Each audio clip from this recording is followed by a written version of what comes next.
kyakkyawan nan mai kyan halin nan shi sa shi Abdullahi dan Fodiyo mun tuna ko a cikin masalihul insan mun tuna karatun yace idan za ka yi aure ka aure me ma'abuciya addini da hali ai kyakkyawan hali shine magana ta yi mu'amala da kai mai kyau ta yi mu'amala da 'yan uwanka ta yi mu'amala da duk wanda mu'amala ta kama tare da shi to shi yasa take koda nan Khadija ce ki mai kikkiawan hali kaza duk ta gama faɗa da ƙarshe ta ce Khadija bint Khuwailid tana faɗa Khadija yar Khuwailid an ce Annabi sallallahu alaihi wasallama fuskarsa sai ta canja murmushinsa sai ya ƙaru sai ya ninka nana Nafisatu tana ganin haka ta ce na gode sai ta tashi ta tafi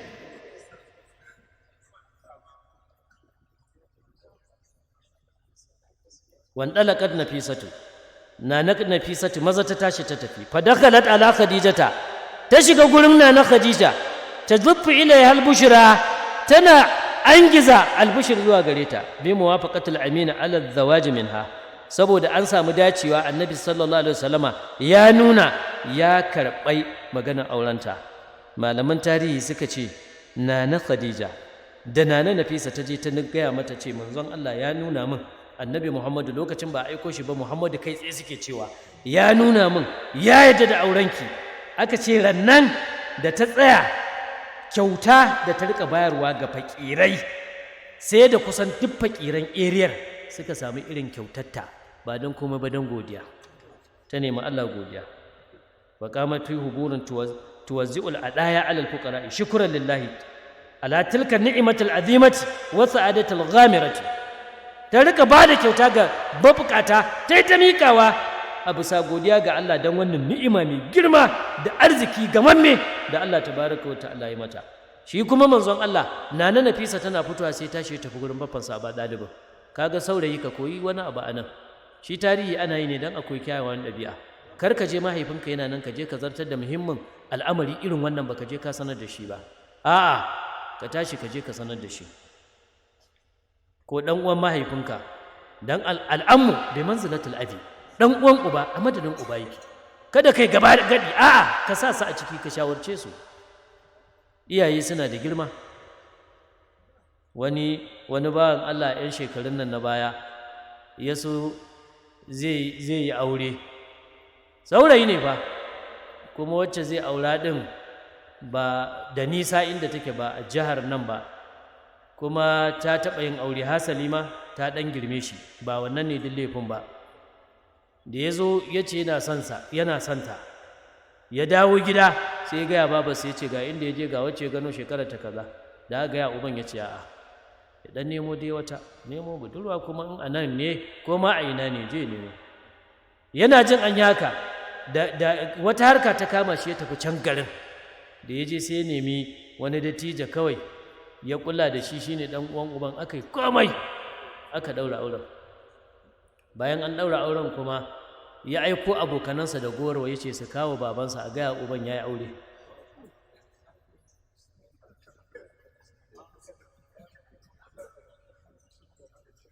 to ka san me ya faru wacce ya yi wannan abin a kanta daga ƙarshe sai da ta kai shi kurkuku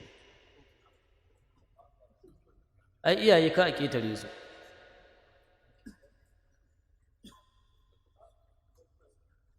don haka manzon Allah ya tashi wa aka bar al'aminu a amamahu shi da ya je ma ba baffansa ɗaya gaya ba Abu Ɗalib ka ɗaya gaya ba a baffanninsa guda uku ta sai da ya shawara da su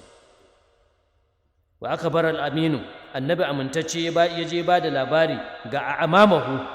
baffanninsa Aba Ɗalibin wa Hamzata wal Abbas ya je ba Aba Ɗalibin labari ya ba Sayyidi Hamza ya ba Sayyidi Abbas bi ragabati fi zawaji cikin kwaɗayinsa yana son zai aure min sayyidati Khadijata binta Khuwailid zai aure na Khadija ai Khuwailid wada laba minhu kuma ya nema ga baffannin nasa ki dabata halahu su je su nemo masa aurenta fa wafaqa amamahu masrurina bi ikhtiyari bin akhihim waɗannan bayin Allah su uku sai suka yi farin ciki saboda zaben da ɗan uwansa ya na matar da zai aura da ya zo ya faɗa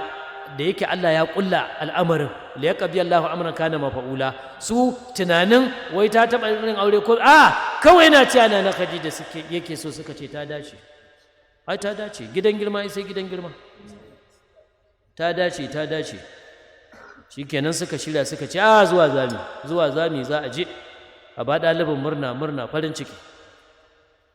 su sai da Hamza lokacin ba kafin zuwan musulunci ne amma murna da farin ciki nan take ma aka ce aka fara shawarwari ce to sai mu shirya sadaki mai nauyi na Khadija ce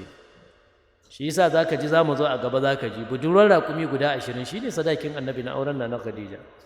ka san ko a yanzu aka yi wannan sadakin ai ya ka gani to ballantana ba a kaurin abin da za a bayar ba a albarkan mai albarkan ne kai wani aure ne kai wannan albarka to can kuma nana Khadija ta je ta gaya wa danginta ta ce to ga abin fa da ya faru ni na nemi zan auri Muhammadu dan Abdullahi kuma ya yarda da suka bincika suka ji da gaske ne sai suka ce a tabo ba zai yi ba ga manyan maka masu kuɗi masu mukami sun neme ki sai talaka wanda yake kiwon dabbobi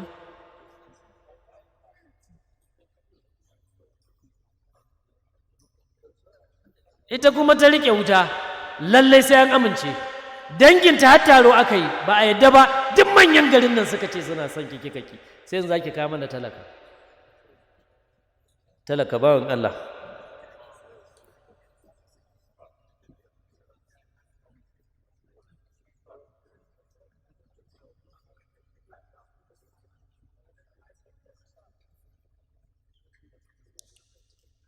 ba su san kuma Allah tabaraka wa ta'ala shine mai wadatawa ba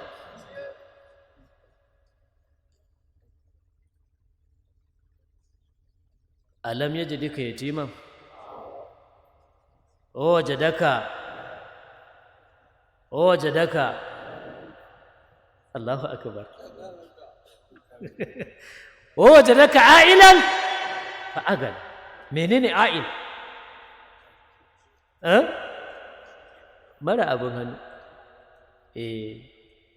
Allah ya ce ai ya same ka ya ma'aikin Allah a'ilan fa agana kai da dan wadata kyauta aljanna kai akwai wadata da ta kai ai kyauta aljanna ka kira Abubakar ka ce ka bashi aljanna ka kira Umar ka bashi aljanna ka kira Usman ka bashi aljanna ka kira Ali sallallahu alaihi wa alihi wa sallam kai a ga annabi ma arziki ai kudi wannan babu ba shine arzikin ba kaji sallallahu alaihi wa alihi wa sallam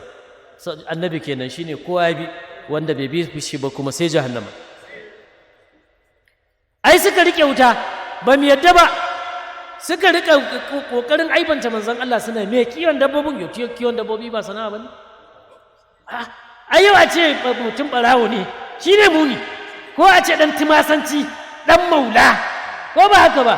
amma a ce kayi kiwon dabbobi abin alfahari ne sana'a kai gumin ka kace ɗaukaka ne ba karya ba ne ba da ta ga abin ya ci tura sai ta yi musu barazana ta ce to zan tafi ɗa'ifa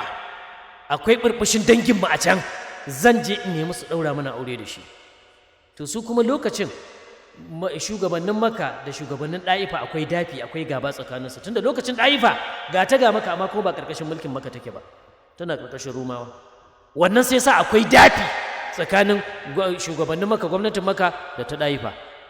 to da ta ce za ta kai can sai suka canza shawara suka ce to za ta kunyata mu saboda haka mu yi haƙuri mu ɗaura mata shi ita ta ga dama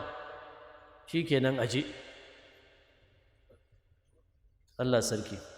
ka san ko yanzu akan yi irin wannan ko a gaban Allah mutumin kirki ya je neman wata ya amma gidan idan suka gaba shi da komai sai ma hanya inda yana da sana'a ba shi kenan sai ku ba shi amma yanzu duk kirkin ka in baka da silalla ko ba haka ba shi ku inda kirki da sana'a kuma sana'ar har ta kai ka iya rike kanka to an baka mace zaka iya rike ta ai abincin mutum da yana isan mutum biyu abincin mutum biyu yana isan mutum uku hadisi ya tabbata mana da wannan so da in har kana da sana'a shi abin da ba a so ba a yadda ba baka da sana'a ka rangama aure kai